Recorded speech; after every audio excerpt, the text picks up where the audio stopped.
Culture G. Cultivez votre curiosité. Bonjour à tous.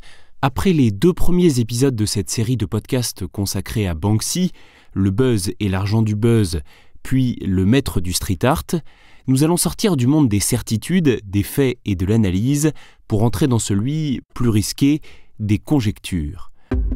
Voici le 3e et dernier épisode de notre série sur Banksy, l'illustre inconnu. Depuis plusieurs décennies, c'est une véritable obsession du monde de l'art, et même au-delà d'ailleurs. Qui est vraiment Banksy ? Qui se cache derrière ce nom ?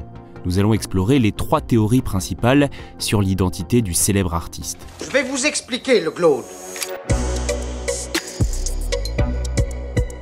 La première hypothèse est celle de la journaliste britannique Martine Bergolsen.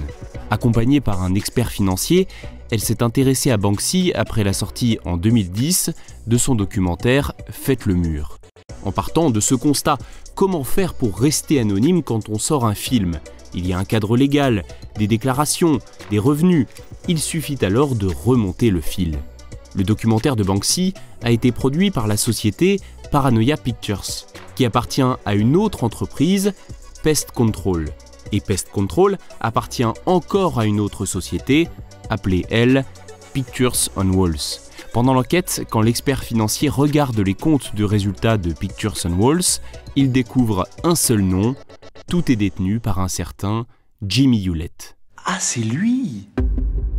Jimmy Hewlett n'est pas un inconnu, c'est le fondateur du groupe de musique Gorillaz. Et tiens, comme par hasard, il utilise des images de Banksy dans ses clips. C'est aussi un artiste et dessinateur de bande dessinée. En regardant ses dessins, on se dit que ce n'est pas impossible qu'il soit Banksy. Mais un petit doute subsiste. J'ai un doute. Suite à ces révélations, en 2017, le nom du propriétaire de Pictures on Walls a été changé.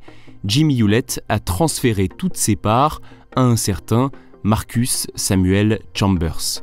Et Jimmy Hewlett n'a fait aucun commentaire. Oui, comme par hasard. Passons ensuite à la 2e hypothèse, qui est certainement la plus célèbre. En 2008, le journal britannique The Mail on Sunday annonce en une « Banksy démasqué ».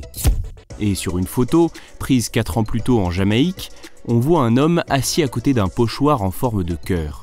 L'hebdomadaire affirme que Banksy serait Robin Gunningham, un graffeur de Bristol. Quelques faits semblent accréditer cette thèse. Né le 28 juillet 1973, Gunningham est de la même ville que Banksy. Il a été le colocataire d'artistes dont nous savons qu'ils ont travaillé avec l'artiste anonyme. Et tout comme Banksy, il a déménagé à Londres dans les années 2000. Autre chose peut-être ? En 2016, une étude réalisée par des chercheurs de la Queen Mary University of London va dans le sens de cette théorie. L'étude a utilisé la technique du profilage géographique, qui sert habituellement à retrouver les criminels. Les chercheurs ont ainsi tracé un lien entre les lieux et les œuvres de Banksy et les adresses connues de Gunningham à Bristol et à Londres. Les scientifiques ont déduit de leurs travaux que Gunningham est, je cite, « le suspect le plus sérieux ». Toutefois, nous n'avons encore et toujours aucune certitude, et il est possible que Banksy ait volontairement fabriqué de fausses preuves pour que l'on croie qu'il est Robin Gunningham. Dans le documentaire Banksy Most Wanted, l'ancien agent artistique de Banksy déclare qu'ils ont fabriqué des fausses informations, des fake news, pour protéger son anonymat. J'ai l'impression que c'est une autre de nos fake news. Ou peut-être pas. En juin 2017, au cours d'une interview, DJ Goldie, qui serait a priori dans la confidence sur l'identité de Banksy, l'a appelé par erreur Rob.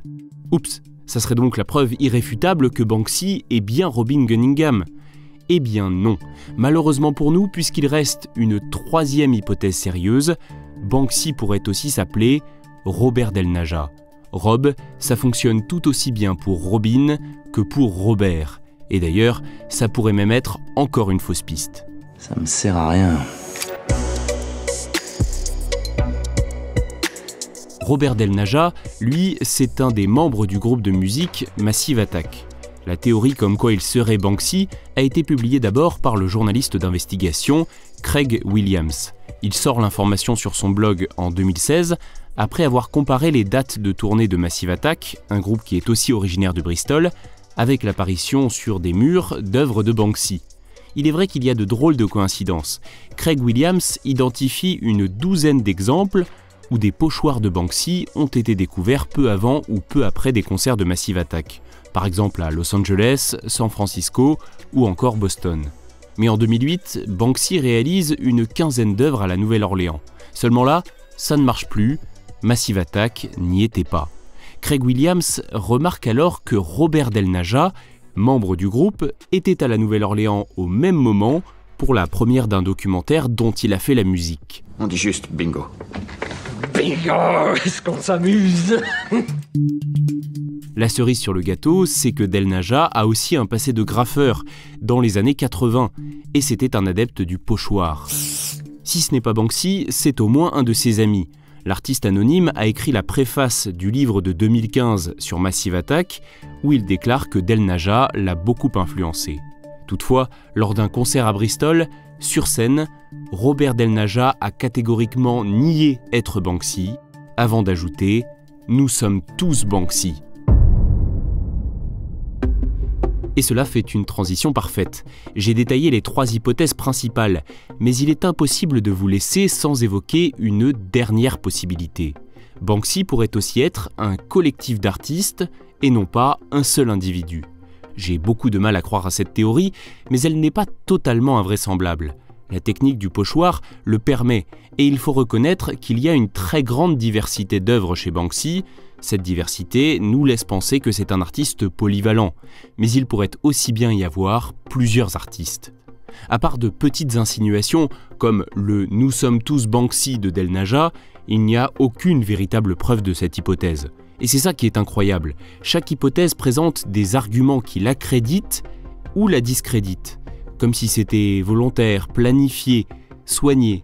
En fait, c'est du Banksy. Son anonymat fait partie de son œuvre.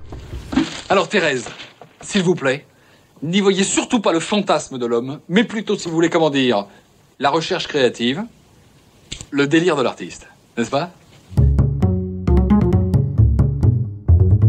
Merci d'avoir écouté ce 3e et dernier épisode de notre série sur Banksy. N'hésitez pas à vous abonner à ce podcast et à le partager. À très vite.